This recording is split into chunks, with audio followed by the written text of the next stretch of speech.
Jovem TV, feita para você.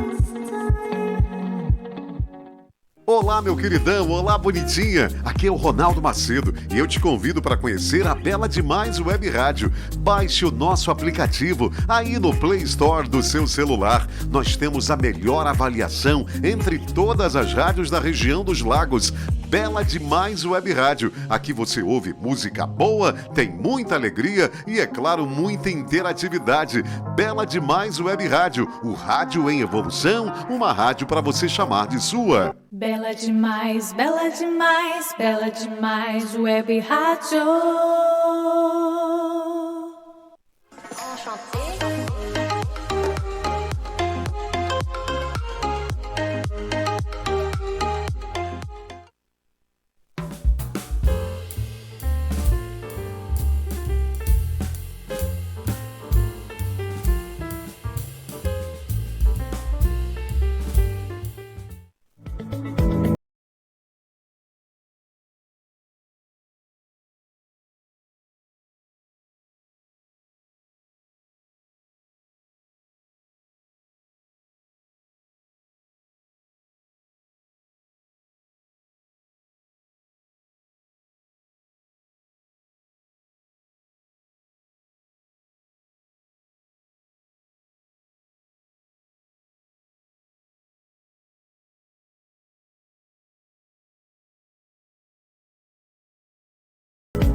Pensa Junto no ar. Boa noite, Paulo. Boa noite, Paulo. Orton, boa noite. E aí, Orton? Estamos aí mais uma vez. Fala boa noite, que a gente já está gravando à noite. Mas você que está assistindo aí durante o dia, bom dia. Você que está assistindo durante a tarde, boa tarde. Você que é da madrugada, boa madrugada. Boa madrugada e vai dormir, rapaz, que amanhã... É verdade, é verdade, é verdade.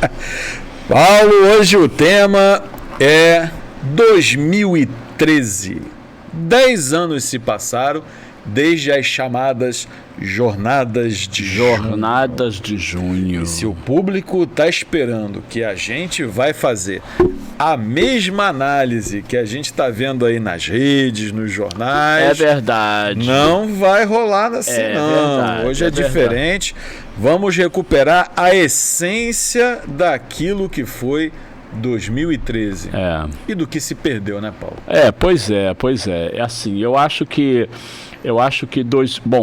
primeiro que eu acho que 2013, né, talvez seja a manifestação popular mais importante do Brasil contemporâneo depois do movimento pelas diretas. Sim, sem dúvida. É a mais importante, sem questionar. Entendeu? Talvez a gente incluísse a questão do impeachment também aí no miolo. Eu acho assim, eu acho que o impeachment ele teve também, mas eu acho que 2013, Paulo, foi singular, né? Foi singular por causa da abrangência. Sim. Da abrangência, entendeu? E aí é muito interessante, né? Pelo menos assim eu vejo, né? É muito interessante que 2013 hoje estão tentando, seja a esquerda quanto a direita, estão tentando reescrever aquela história, entendeu? Cada um a seu modo. Estão tentando, né, na verdade, se apropriar. Na verdade... Inclusive se tornando protagonistas. Exatamente. Processo, na verdade, eles, partidos e movimentos já tinham se apropriado de 2013. Eles já tinham se apropriado. Mas, nessa narrativa, né? Nessa narrativa de 2013, é muito interessante, pelo menos para mim, que a principal causa, né, das manifestações, e eu insisto nesse termo, eu não vou chamar de jornadas de junho, porque eu considero isso como manifestações, né? Eu vou chamar de manifestações no sentido de que a principal causa dela era uma demanda urbana. Uma demanda urbana, que é o quê? O estopim foram os 20 centavos. Tá, o estopim foi os 20 centavos. Mas o estopim foi, na verdade, uma questão crucial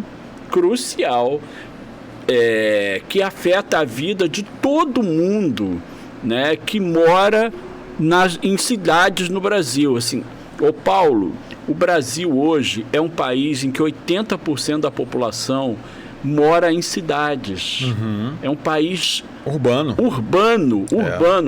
E essa maioria da população, em grande parte, mora nas regiões metropolitanas, entendeu?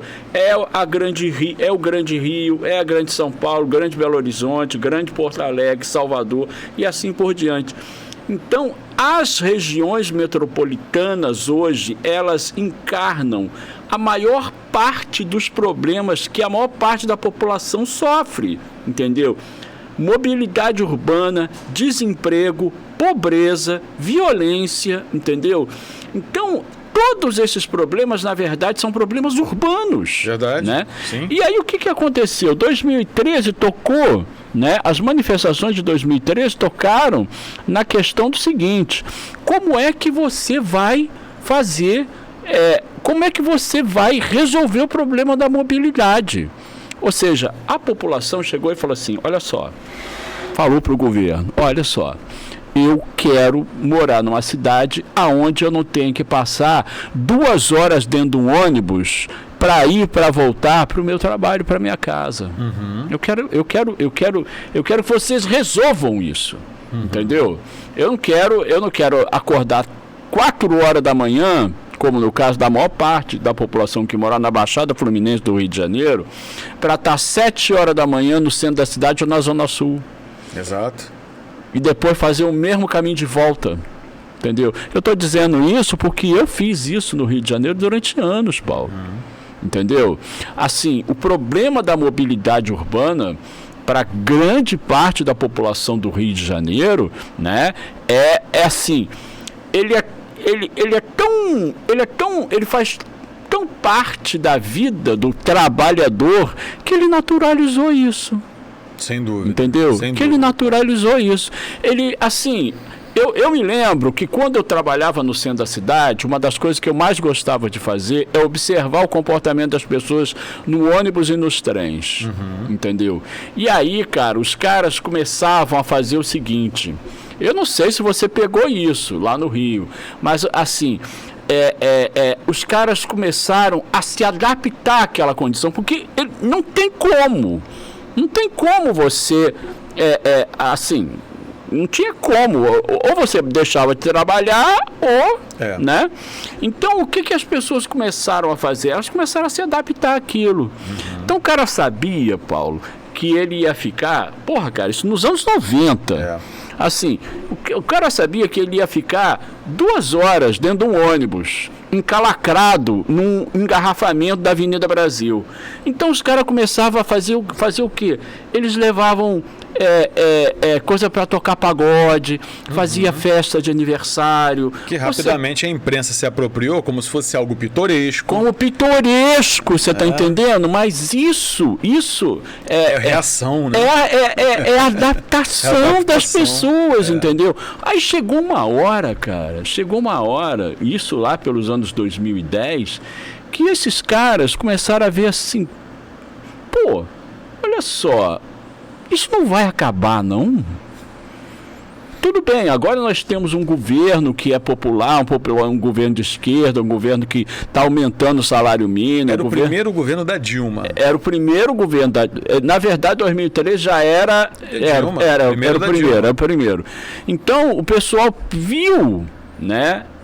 A possibilidade, isso é muito interessante, né? O pessoal viu a possibilidade de, naquele momento, chegar e falar assim, não, cara, agora nós temos que resolver isso. Temos que levar essa discussão a sério. Temos que levar essa discussão a sério. E as manifestações começaram assim, entendeu? Começaram dessa forma. E é bom lembrar, Paulo, para o público, que quando a gente discute a questão dos 20 centavos, vamos relembrar, né? Era o governo Haddad, se eu não me engano, em São Paulo. O prefeito era o Haddad. O prefeito era o Fernando Haddad, atual ministro da Economia. E tudo girava em torno de mais um aumento na passagem de ônibus, né, em São Paulo, mais 20 centavos da passagem. E Para o público entender, recapitulando o que você falou no início do programa, 20 centavos parece uma bobagem quando você olha. Nossa, 20 centavos. Mas para a classe trabalhadora, que pega muitas vezes mais de um ônibus por dia, porque ainda tem isso, nós estamos falando de um tempo em que não havia ainda consolidado passe livre para estudante, não era um direito consolidado. Não. A integração intermodal não. Também não era. A tarifa única também não era. Não. Então, todas essas bandeiras que estavam explodindo em 2013, que hoje, de certa maneira, foram incorporadas dentro dos projetos políticos, dentro dos programas políticos, em vários deles muito mal e porcamente, intermitente, ainda com mau serviço, mas enfim, incorporado. Mas naquele tempo, você realmente aumentar 20 centavos, se o cara tinha que pegar 2 ou 3 conduções para chegar ao seu destino, isso corresponde ao aumento de R$1,20 para ir para voltar por dia. Isso no fim de 30 dias já é R$30. Mas R$30 não é nada. É muito. É sim. É muito. É sim. É muito. É você até comprar... para quem tem carro. Até para quem tem carro. São aqueles 5 quilos de feijão, de arroz que você podia comprar, aqueles 3 quilos de feijão que você podia comprar, 1 quilo de carne que você podia comprar. 5 litros de gasolina. Isso a preços de hoje, imagina os preços de antes.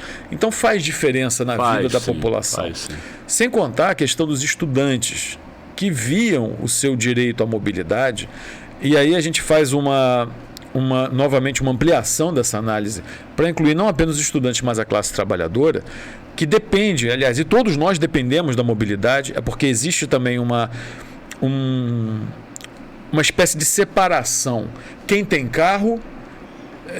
Não, essa separação existe. Quem ela tem existe. Carro não precisa pensar no transporte público, não é usuário, não se identifica, não demanda, não cobra. Quando, na verdade, tudo isso faz parte do direito de ir e vir e da própria garantia constitucional, mais do que ir e vir, de participar da vida social, da vida cultural. Então, quando o estudante demanda o passe livre, é uma demanda também da classe trabalhadora para ele poder não só ir e voltar para a sua sala de aula, mas para ele poder ir no museu. Como é que ele pode ir no museu?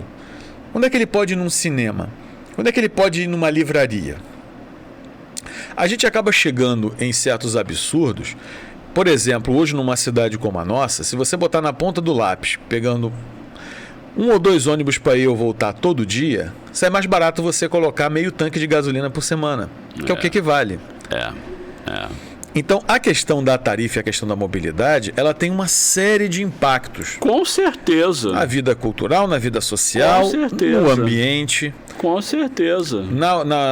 Na própria organização da cidade em si, nas ruas, na conservação. Pegamos muito engarrafamento, por quê? Porque tem muito carro.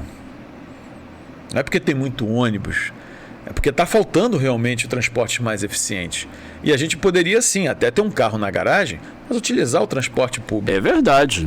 Verdade. Agora, um ponto também que você tocou, que eu queria chamar a atenção, é que pela primeira vez a população notou, eu acho que esse é o ponto de clivagem fundamental dessa nossa conversa.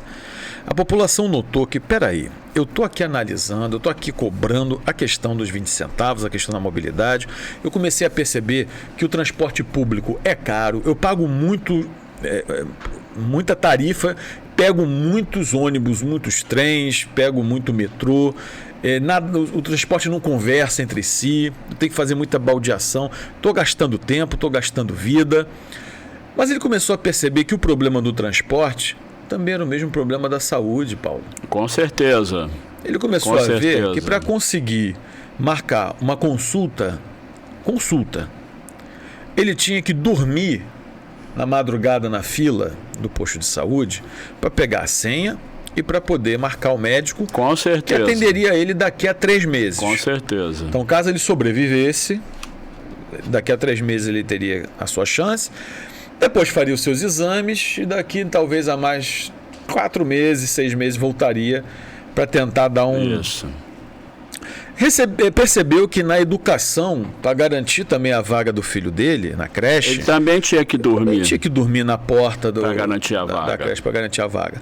E ele começou a perceber, a população começou a perceber que todos os serviços fundamentais, serviços públicos fundamentais, ou não estavam sendo prestados a contento, como, por exemplo, saneamento básico, fornecimento de água potável, e os outros a gente tinha que fazer um esforço monumental para garanti-lo. Então eu vejo as manifestações de 2013 como a primeira reação, não contra as instituições democráticas, como tentam vender essa narrativa, mas chamando a democracia às falas. Aproveitando, inclusive, que agora, mais uma vez, havia um governo de esquerda de continuidade, chamando o poder público às falas, dizendo aquilo que você falou. Vem cá, vocês não vão resolver isso tudo aqui? Então, ao contrário que o enviesamento ideológico que a gente vai comentar aqui tentou se apropriar dessa narrativa, chamando 2013 como o momento em que o Brasil foi para a rua discutir a corrupção, o momento que o Brasil foi para a rua discutir a ideologia, o momento que o Brasil foi para a rua para criar as condições para o impeachment da Dilma, o momento que o Brasil foi para a rua para poder garantir o retorno da direita e da extrema-direita ao poder. Isso são consequências não dessas manifestações originais, isso é uma perversão. Agora, um ponto para a gente discutir também, muito disso acabou acontecendo porque as próprias esquerdas no poder, em especial o governo federal da época, e há relatos dos participantes dos movimentos, das lideranças daquele tempo, que se afastaram, porque se decepcionaram enormemente, porque o governo não os chamou para uma conversa séria, não os atendeu. Porque não havia interesse. Porque não havia interesse. Então, se houve depois um desvio para o campo ideológico, para as pessoas se preocuparem com as questões ligadas à sexualidade, a outras pautas ideológicas, é porque no momento em que a gente tanto cobrava do povo, tem que reclamar, tem que ir pra rua, reclama que a tua escola está sucateada, reclama que está faltando remédio no teu posto de saúde. Deixa eu falar isso, Paulo, a gente não ensina isso. Reclama que você não está tendo transporte público decente. E quando o povo foi, o que os governos fizeram? Fecharam a porta às discussões. Porque a democracia estava sendo chamada às falas naquele momento. Não as instituições, mas o que você está me dando de volta que eu deveria estar recebendo? Na verdade, o que eles estavam, pelo menos no início das manifestações, o que estava sendo cobrado era a eficiência do Estado. Exatamente. O que estava sendo cobrado era isso. Olha só, se o Estado cobra, né, do cidadão, o cidadão percebeu que ele também poderia cobrar do Estado. Então, o que estava sendo cobrado de início era exatamente isso. E não custa lembrar que as manifestações, elas surgiram num contexto em que o governo Lula já tinha criado um Ministério das Cidades. Sim. Que colocou como primeiro-ministro do Ministério das Cidades o senhor Olívio Dutra, tá? E o que o Ministério das Cidades foi, basicamente? Falando de uma maneira muito honesta, Paulo, o Ministério das Cidades foi um cabide de emprego, né, que o governo federal criou para poder premiar aquelas pessoas que estavam apoiando ele no parlamento, entendeu? Ou seja, Paulo, o Ministério das Cidades era para ser um dos ministérios mais importantes da República, no mesmo nível do Ministério da Fazenda e do Ministério da Saúde, entendeu? Talvez do Ministério da Educação. Importantíssimo, né? Porque é um ministério estratégico. Verdade. É um ministério estratégico porque a vida do Brasil hoje, ela depende das cidades, entendeu? E o que o governo Lula e o governo Dilma fizeram com o Ministério da Cidade? Criaram um penduricalho. Ou seja, foi uma das maiores oportunidades perdidas né? Eu acho que tudo aquilo que o governo deixou de fazer quando as manifestações começaram, e para mim a imagem do Haddad fugindo de helicóptero. Emblemática. Foi emblemática, cara. Foi emblemática. O cara saindo pelo heliporto do prédio da Prefeitura de São Paulo. E, quer dizer, assim, aquilo ali para mim, foi a imagem, assim, acabou. Entendeu? Mostrou realmente que o governo dele não tinha nada a dizer para aquelas pessoas. Tanto é que não tinha nada a dizer, o cara pegou um helicóptero, cara. Entendeu? Então, assim, eu acho isso. Eu acho que o governo naquela época tinha todas as condições de promover uma grande discussão e um conjunto de reformas. Com participação popular. Nas cidades, entendeu? Isso ia mudar a cara do Brasil. E eu lembro também, Paulo, que a gente está falando do governo federal, mas enquadrou também os governos estaduais e as prefeituras. Não, tanto foi o momento que os gestores todos estavam... Não, Paulo, só para você ter uma ideia, quando as manifestações estavam acontecendo, uma vez eu estava no Rio de Janeiro. E aí, cara, eu tava voltando da Zona Norte e, de repente, ali na Francisco Bicalho, né, no centro da cidade, o trânsito parou. Olha só, presta atenção, o trânsito parou. O trânsito ficou parado. Aí eu falei assim, cara, eu vou descer. E eu desci.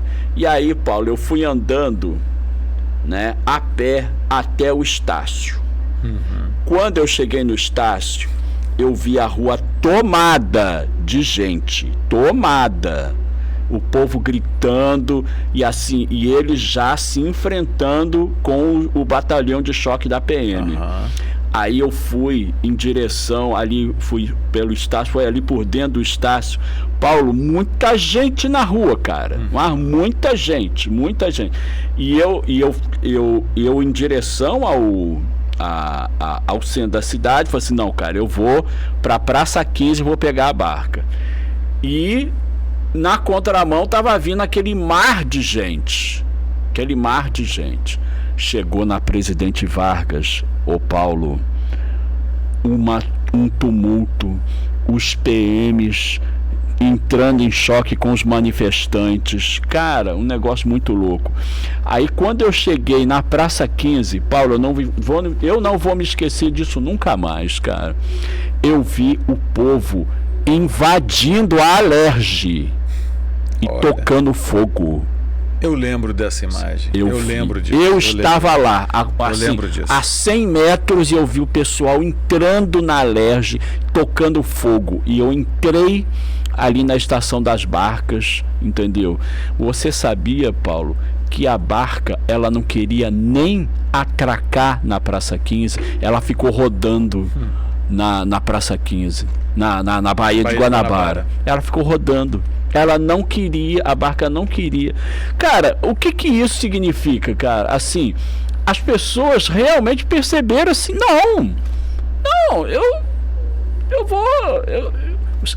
eu acho o seguinte, ali as pessoas perderam o medo de ir pra rua, cara. Exatamente, e perderam o medo de ir pra rua pelos motivos certos. E o mais importante, aí você me trouxe à memória a figura, inclusive, dos Black Blocs, né?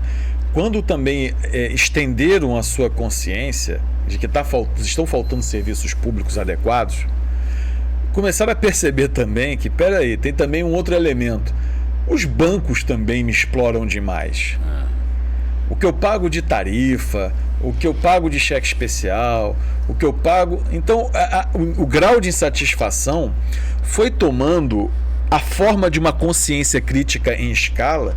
E o que eu acho mais curioso, Paulo, é que nós, né, especialmente nós intelectuais, sempre olhamos para o povo de cima e dizemos, tem que construir a consciência crítica. Mas quando o pessoal coloca isso em prática, aí, né, aí fica complicado. Prática, a teoria é outra. Paulo, deixa eu te falar uma coisa. Olha só, já que você falou de intelectuais, o pensamento social brasileiro sempre trabalhou com a ideia, né, de que um dia o morro ia descer. Um dia a favela ia descer. Tem até um sambinha. Tem samba, ou seja, todo mundo achava, né? Um dia que a favela... dia desse tive um sonho tão estranho que estourou a Grande Guerra entre o morro e a cidade. Vai descer. Sambinha. Né? Mas aí o que acontece? Então a favela, ela sempre foi estudada assim, não, um dia isso vai acontecer, vai explodir, não sei o quê. Só que, assim, ninguém esperava que a população descesse mesmo, não por causa da favela, mas por causa do ônibus. Entendeu? Ninguém com esperava. ele, todo o resto. Todo o resto. Então, assim, a maior parte da intelectualidade, não foi só a classe política, Paulo, a maior parte da intelectualidade brasileira também foi pega de surpresa. Entendeu? E eu tenho para mim que, assim, ela nunca se recuperou disso. Sim. Ela nunca se recuperou desse choque. Não esperava. E aí, na minha opinião, o que ela está fazendo? Ela está construindo uma explicação que, de alguma maneira, se acomode a verdade, na visão de mundo dela. Exato, mas o que ela está fazendo, nós que somos de história, chamamos de anacronismo e desonestidade intelectual. É desonesto e anacrônico quando você tenta reconstruir uma narrativa do passado para acomodar-se ao presente. Isso não se faz. Isso é desonestidade intelectual. Assim, essa narrativa de que 2013 foi o ovo da serpente do golpe, isso tem uma moral oculta, né, Paulo? Na minha opinião, ela tem uma moral para os dois lados. Para a extrema-direita e para a esquerda. Para a esquerda também. Assim, qual é a moral oculta dessa narrativa? É a seguinte, olha só. Se 2013 foi o início, né? O início de um processo de golpe, né? Por que a narrativa do golpe ela é, de uma certa maneira, conveniente? Porque o golpe, a ideia de você falar de um golpe é um corte do qual você deixa de falar de tudo aquilo que o governo deixou de fazer no passado. Muito conveniente. Tudo aquilo que você deixou de fazer no passado, fala assim, olha, se não tivesse caído, teria resolvido o problema do ônibus, do posto de saúde, que não sei o quê. Mas caiu, né, cara? Mas caiu. Exato. Mas caiu. Mas se não tivesse caído, com certeza teria resolvido lá na frente. Essa é, assim, é o grande, como é que se pode dizer? É o ganho, né, que essa narrativa traz, né? Assim, é uma forma de você explicar, poxa, tudo bem, os caras reclamaram lá por 20 centavos por causa do transporte público, por causa da saúde, por causa do banco, que não sei o que, mas tudo isso estava sendo encaminhado, mas foi interrompido. Agora você vê, Paulo, que nesse íntere, quando os governos em todas as esferas, municipal, estadual e federal, seus respectivos partidos, porque tinha partido de centro no governo, partido de direita no governo e partido de esquerda no governo nas mais diferentes instâncias. Quando a classe política no legislativo e no executivo foram encurralados, porque os vereadores, os deputados também foram encurralados juntos. Todos eles. Quando todo mundo foi encurralado, eu percebo, me veio a lembrança aqui agora, um ponto de mudança que contou muito com o apoio da grande mídia. Eu me recordo dos jornais nas mídias de maior circulação e abrangência no Brasil, as grandes redes de televisão, colocando nos noticiários diariamente que as manifestações deveriam ser pacíficas. Eu lembro disso, Paulo. Também, perfeitamente. São propagandas escrachadas dizendo, olha só, eles quebraram a vidraça do banco, isso não se faz, olha só, viraram o ônibus. Na mesma notícia, quando isso acontecia na França, viravam manifestantes. Isso aconteceu, Paulo. Porque quando começaram a virar ônibus na França, eu vi. A principal rede de televisão do país dizia: manifestantes na França estavam mostrando sua insatisfação contra as medidas. No Brasil virou o ônibus, tacou fogo, vândalos, terroristas. E dizia: venha pra rua. Aí começou a galera da camisa da seleção brasileira, do rostinho pintado, do cartazinho na rua, dos pais levando os filhos pequenos na rua. E aí a televisão botava ali em close: olha que cena linda, o papai, a mamãe, os filhinhos, todos brancos da Zona Sul, do Leblon, indo pra rua manifestar com seus rostinhos pintados. A criança lá também, com o cartaz: desculpa, mamãe, não arrumei minha cama porque vim arrumar o Brasil. Então é um controle das manifestações por uma coisa branda. E aí começaram a surgir aqueles temas que não exigem de você absolutamente nada, porque são jabutis. Por exemplo, corrupção. Corrupção existe desde que o Homo sapiens chegou na Terra. Não é nem para justificar. Mas a corrupção é um problema que se resolve pelo fortalecimento das instituições democráticas e pelo combate à impunidade. Beleza? Mas criaram ali: o problema do Brasil é a corrupção. Aí começaram a criar camadas. Não, o problema não é só a corrupção. O problema é que o comunismo... Tá começando a ficar muita gente aí da esquerda no poder. O comunismo vai voltar, mesmo o comunismo tendo entrado em colapso na União Soviética. Legal. O comunismo vai voltar. Vão atacar as religiões. A família tradicional está ameaçada. Vai todo mundo aí mudar de sexualidade porque a coisa tá feia. Vai lá na escola, porque estão falando aí uns negócios lá de doutrinação. Estão tentando ensinar comunismo, estão tentando ensinar aí como é que o sujeito, que menino vai virar menina, menino vai virar menina e por aí vai. Começou a surgir essas narrativas. E claro, isso foi conveniente para todo mundo, Paulo. Por mais que as esquerdas também comecem a levantar a bandeira e dizer: nós sempre fomos contra, isso não é... Foi conveniente também. Foi conveniente. Porque nessa arena, nesse combate, é um jogo de soma zero. Você bate, eu bato, a gente discute, e não se chega a lugar nenhum, no fim das contas. Tanto é que esse debate está se arrastando até os dias de hoje. Agora, tarifa de ônibus, eu posso resolver? Demanda competência para resolver? Demanda. Buraco, demanda competência para resolver? Buraco tem CPF e tem CNPJ. Posto de saúde tem CPF e tem CNPJ. Escola tem CPF e CNPJ para resolver isso aí. Tem nome, tem identidade, tem cargo. Isso o gestor tem medo. Isso o partido tem medo. Com certeza. E aí entraram, junto com essa mídia que mandou todo mundo ir com a camisa da CBF para fazer as suas manifestações, entraram os movimentos que ajudaram nessa condução. Isso. Inclusive os movimentos neofascistas entraram também nessa onda e dizer: claro, vamos aproveitar. E chegou a nossa hora, desde que o finado Plínio Salgado morreu, acho que chegou a vez da gente aproveitar esse caminho e vamos entrar. A mídia está ajudando, vamos embora. A porteira estava aberta. A porteira aberta, entrou todo mundo. Mas eu concordo, realmente foi um momento em que a gente dispensou a oportunidade de começar a discutir a cidade e resolver a cidade. Com certeza. Vamos agora ouvir a nossa dica, Paulo? Vamos lá, Orton, vamos lá. Fala aí, pessoal, sejam bem-vindos aí a mais um unboxing ou dissecando o filme aqui no Pensa Junto com nossos amigos Paulo Coutinho e Paulo Roberto. E hoje eles escolheram um tema que eu acho que vai casar, até porque realmente foi um dos principais motivos de eles vestirem muito a camisa, né? Estamos falando de V de Vingança, né? V de Vingança é um filme que foi feito em 2006 e que, curiosamente, foi uma das coisas que o pessoal utilizou muito durante essas manifestações de 2013. Porque o filme, por si só, ele já tem um tema bastante político, né? Um tema político muito forte.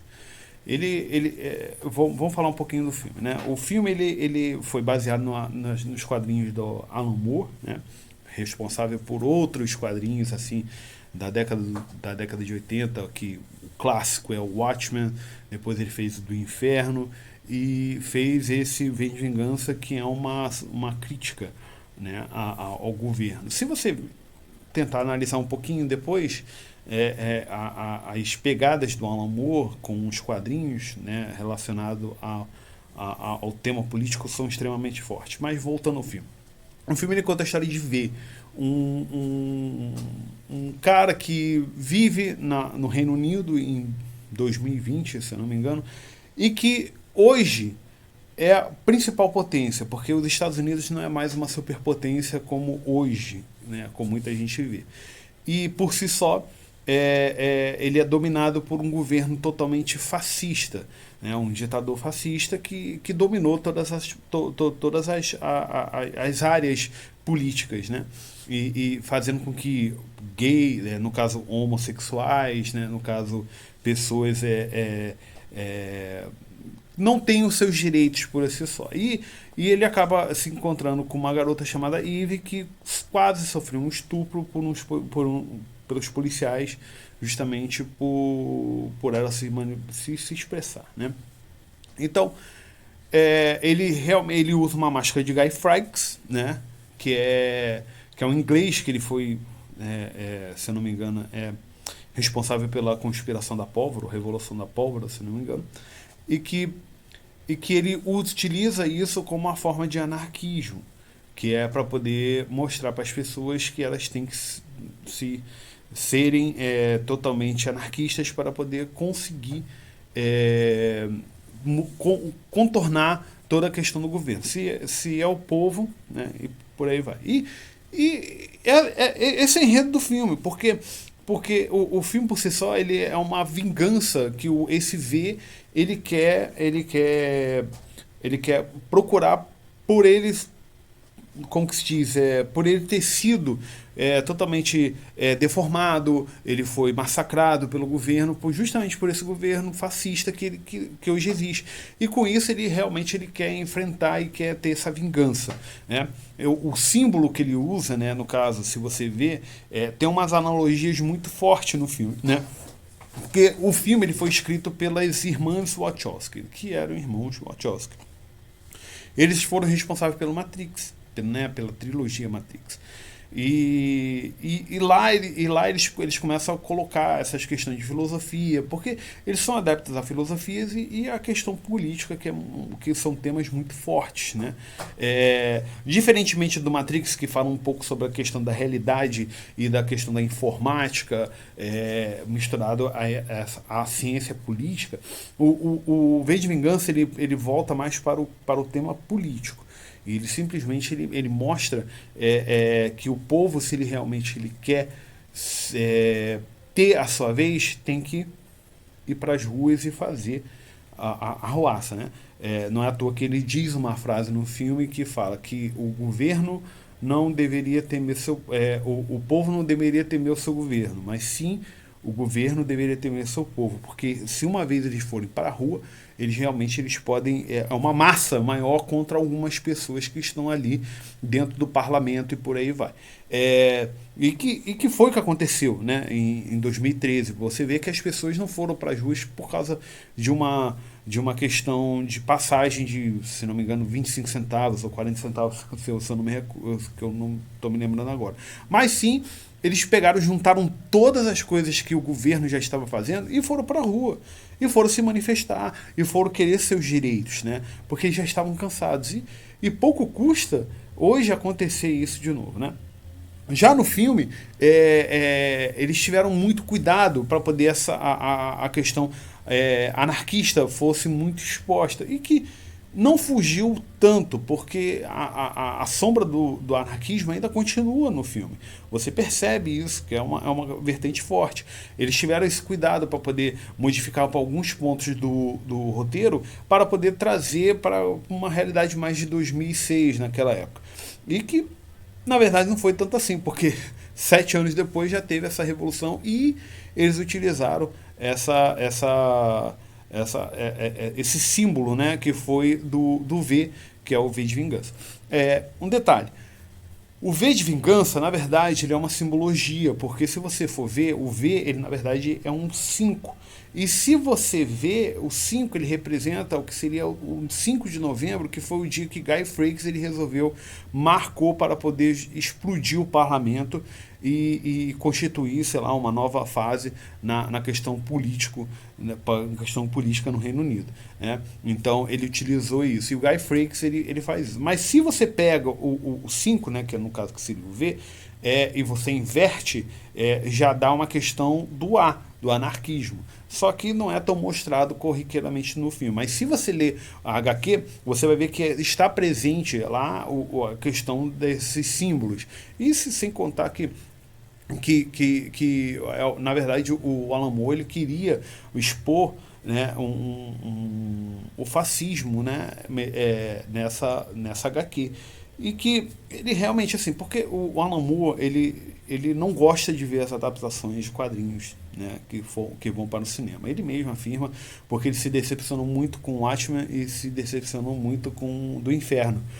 Então ele não vai mais, ele simplesmente vende os direitos, mas não vê, porque ele sabe perfeitamente que a maioria dos cineastas, das pessoas responsáveis pelo roteiro, não vão captar 100% a essência do que estava escrito. E ele mesmo afirmou isso numa entrevista e afirmou também para as roteiristas que elas não conseguiram captar exatamente o ponto principal, que era o anarquismo como uma forma de você tentar modificar algo que está errado no governo. E se você vê, em 2013, os Black Blocs, né, se eu não me engano, eles utilizaram a máscara de Guy Fawkes. E teve pessoas que tinham ciência disso, mas tinha outras pessoas que não. Eles viram aquele filme V de Vingança e resolveram colocar. Mas só que não. Todo o contexto que é ali representado na obra do Alan Moore tem um contexto anarquista muito forte. Então, os cineastas eles tiveram um cuidado muito forte para poder muitas pessoas não pegarem esse material e sair explodindo tudo e por aí vai. Mas aqui no Brasil não foi dessa forma. Eu acredito que em outros lugares também não tenha sido dessa forma, porque ocorreu a violência, ocorreu pessoas machucadas e por aí vai. Mas no contexto geral, V de Vingança é um filme que leva a gente à reflexão mesmo. Leva a gente à reflexão que até onde que o governo ele pode fazer uma manipulação do seu povo, ou até onde o seu povo ele pode exigir os seus direitos, que por si só são na Constituição. E ainda mais a questão democrática mesmo, né? Se você elege uma pessoa, se você coloca uma pessoa no poder, se a pessoa está errada, você tem que ir para a rua e você tem que exigir o seu direito, uma vez que você tem que é um país democrático, e por assim só, desde que não haja questão da violência. Só que na verdade não funciona dessa forma, porque apesar de tudo, bem ou mal, tem pessoas que não escutam as outras e nós estamos vivendo no limite. Então, essa que é a grande verdade. Mas a dica de hoje é V de Vingança. É um filme que tem um cunho político, filosófico muito forte, e que eu recomendaria muito para quem quiser entender um pouco sobre a questão de direitos e anarquismo e por aí vai. Mas, por favor, não façam o que o V realmente faça. Mas é uma bela lição de história, tá certo? Então é isso, pessoal. Até a próxima semana. Fica com Deus. Grande Wharton. Falou, Wharton. V de Vingança, Paulo? V de Vingança. Eu vi esse filme há muito tempo. É bem interessante. É uma releitura lá da Revolta da Pólvora, né? Exatamente. Adaptado aos novos tempos. Grande dica do Wharton. Bom para refletir sobre 2013 mesmo. E é uma coisa interessante que o V de Vingança, ele fala, né, de uma Inglaterra, né, que virou, né, deixou de ser uma monarquia, mas que ela deixou de ser uma monarquia para virar uma tirania, né? Uma tirania. E é interessante que que o filme ele capta muito essa coisa, né? Essa divisão, né, da sociedade em narrativas diferentes, que foi a divisão que deu origem ao Brexit, né, cara? Exatamente. poucos anos depois foi isso. E a gente voltando aqui, para essa questão que a gente está discutindo aqui, inclusive em off, a respeito do que se tornou esse movimento de fato, né? Quando entram esses agentes, e quando a gente fala da discussão ideológica, a gente não quer dizer aqui que as pautas identitárias elas não são importantes, que a questão dos grandes temas ligados à afirmação de direitos, eles têm que estar na ordem do dia e tal. Mas não é isso que a discussão girou em torno. Não mesmo. A gente passou a discutir não se a escola estava equipada, se a escola era boa, se os currículos eram adequados, se a gente tinha que mudar. Não, a gente estava discutindo se a escola é com partido ou sem partido. Isso. A gente não estava discutindo se as nossas minorias discriminadas em função das suas escolhas, orientações ou até percepção da sua sexualidade, se isso demandava todo um processo de garantismo legal, de protagonismo social. Não, a gente estava discutindo se existia kit gay nas escolas ou não existia. A gente não estava discutindo sobre a questão da afirmação da questão racial, do protagonismo do povo preto, da inserção equilibrada e justa dentro da sociedade, não. A gente está discutindo se quilombola era preguiçoso ou se não é, se racismo existia ou não existia. Então, isso é estrutural ou não, né? É esse miolo que se tornou a ordem do dia durante durante anos dali para frente, e que é uma discussão que simplesmente, quando a gente chama de jogo de soma zero, é uma discussão que não chega a lugar nenhum, porque é só de ataque, defesa e contenção, porque você está discutindo em cima de factoide.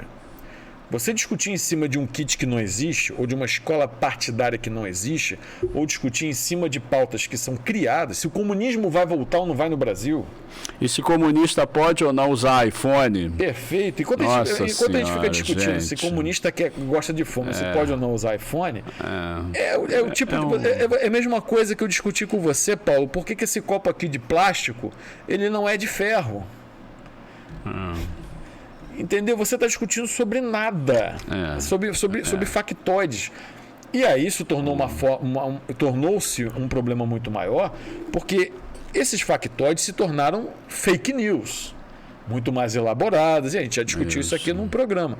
Como é que você vê essas questões, Paulo? Cara, na verdade essas discussões, elas acabaram pautando, né, a discussão na esfera pública, exatamente, na minha opinião, como uma forma de você desviar a atenção, entendeu? É uma forma de você desviar a atenção. Por exemplo, você vê uma discussão como essa, né?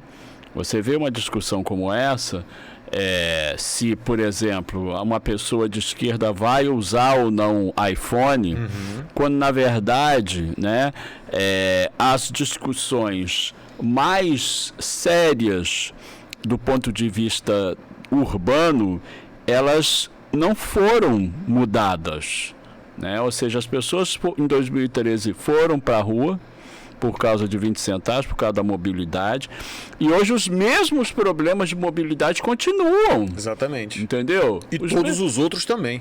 E todos os outros também, entendeu? Então, o que você tem? Você tem todos esses problemas ainda, né? Mas você vê essa discussão, né, que serve como uma grande cortina de fumaça. E para terminar isso, né, para terminar a nossa conversa, eu diria o seguinte: por mais que você tenha cortina de fumaça, não dá para você colocar tudo isso debaixo do tapete. Um dia isso vai voltar, Paulo. É verdade. Um dia isso vai voltar. E eu vou falar com você. Não sou, não tenho bola de cristal nem nada, não. Pode acontecer, tá? Só para fechar, pode acontecer de um conjunto de manifestações muito pior do que 2013 voltar. Caramba, hein? Entendeu? Não duvido mesmo. E aí, cara, eu quero ver como é que essa galera vai resolver. É isso, gente. Olha, eu também queria dar aqui uma palavrinha final, que a gente tem também dos minutinhos. O que eu lamento, Paulo, e lamento muito, é que eu acho que a pior consequência de 2013 dessa narrativa ter sido corrompida, além de toda essa reviravolta que levou o neofascismo a tantos espaços de poder, eu acho que existe algo pior. Tão pior quanto, talvez. Porque o neofascismo, é difícil achar alguma coisa pior do que o neofascismo, né? Mas tem uma coisa que eu lamento muito. E a pior sequela, na minha opinião, é o fato do povo. Eu vejo essa sua previsão, mas é o fato do povo, hoje, se anestesiar de tal maneira com problemas seríssimos. Parece uma conformação, Paulo. Porque basta você ir na sua cidade, quem está nos assistindo, não importa a cidade que você esteja nos assistindo, que a gente passa para o Brasil, para o mundo, para o Estado, olha a sua cidade. Você vai olhar uma quantidade enorme de moradores de rua, cada vez maior. Olha o Rio de Janeiro, como é que está? Olha o Rio, Cabo Frio e Cabo outras Frio, tantas cidades. Cabo Frio também. Uma quantidade enorme de pessoas em situação de rua. Uma explosão da violência, uma explosão do tráfico de drogas, uma explosão de desemprego, de precariedade com relação ao custo de vida, serviços de transporte públicos precários ainda, insuficientes, caros, serviços de saúde horrorosos, educação, se você não ficar olhando as postagens da mídia social oficial, porque, cara, se você olhar os 5.560 e pouco municípios do Brasil, todas as secretarias de educação postam que tem a rede mais bonita, as criancinhas comem, fazem recortezinho, bonitinho, tudo tá equipado. Aí você chega na vida real, você não vê que não tem carteira, o professor não tem os direitos pagos, né? Não tem aumento, não tem salário digno, não tem material, o professor compra material de casa e por aí vai. Você vai ver que tem gente em posto de saúde ou em hospital fazendo gambiarra para poder salvar pacientes, não tem remédio, espera para médico, papapá. E o povo vê tudo isso, Paulo, olha para a rua toda esburacada, o espaço urbano mal conservado, as pracinhas tudo caindo aos pedaços. O pessoal olha para aquilo, Paulo, e não reage. O que está acontecendo? Paulo, olha só, em 2012 também ninguém estava reagindo. Entendeu? 2012, cara, eu vou te falar uma coisa, olha só. Assim, nós somos cientistas sociais, né? Eu acho que um dos maiores problemas da nossa ciência social, né, foi que ela não conseguiu sequer identificar algum sinal de que isso poderia acontecer. Entendeu? Porque, veja bem, você estava falando, as pessoas olham as coisas que estão acontecendo nas cidades e tal, mas ninguém faz nada. Paulo, toda superfície muito calma, né, é prenúncio de um tsunami. Cara. É verdade. É o prenúncio de tsunami. Então, as forças que estão lá embaixo, cara, a gente não conhece. E eu acho que foi uma das grandes barrigadas da ciência social brasileira, ela não ter, literalmente, os caras, eles foram pegos de surpresa, eu tô te falando. Isso pode ser o prenúncio, então, de que a gente pode viver isso de novo, Paulo? Pô, eu tô te falando, eu acho que sim. Eu não duvido. Eu acho que sim. Eu não descarto a possibilidade, fazendo uma predição, não é previsão. Isso. Eu não descarto a possibilidade de até o final dessa década você ter uma coisa assim. Numa escala muito maior do que 2013. É isso. É isso, e que o povo perceba que todas as carinhas bonitas que estão se apresentando, as velhas, as novas, que estão se apresentando como as soluções políticas, os representantes, eles não são apenas aquele cara que está te prometendo hoje um carguinho, uma vaguinha, uma vantagem, né? Aquele cara que te chama de irmão, aquele cara que bate foto na comunidade dizendo que está trazendo benefício, aquele cara que está cheio de esquema, né, que a gente sabe que a política é composta de muito disso e também de muita coisa boa e também de muita gente boa. eu acho que essa galera vai ser encurralada de novo nessa onda. Cara, eu acho isso. Eu acho que, assim, hoje, a elite política, ela sabe que isso pode acontecer. Ela sabe. O Lira sabe que isso pode acontecer. O Lula sabe que isso pode acontecer. O prefeito da cidade sabe que isso pode acontecer. O governador sabe que isso pode acontecer. Entendeu? Não é assim, não, isso nunca mais, né? Nunca mais vai acontecer. Não, isso pode acontecer. É aquela coisa. Tem um cara, né? Só fechando aqui, um cara chamado Nassim Nicholas Taleb, né? Ele escreveu um livro chamado O Cisne Negro. O cisne negro. O que é um cisne negro? Um cisne negro é um acontecimento que ninguém espera, mas que acontece efetivamente, entendeu? Porque é aquela coisa, né? Você diz assim, todos os cisnes são brancos. De repente aparece um cisne negro. E aí? É isso aí. É isso, gente. Por hoje terminamos. Semana que vem tem mais, né, Paulo? Semana que vem tem mais. Vamos falar de finanças. Sim, vamos falar de finanças. Educação financeira. Com certeza. Até a próxima semana, galera. Até a próxima, tchau, gente. tchau. Bom final de semana. Tchau.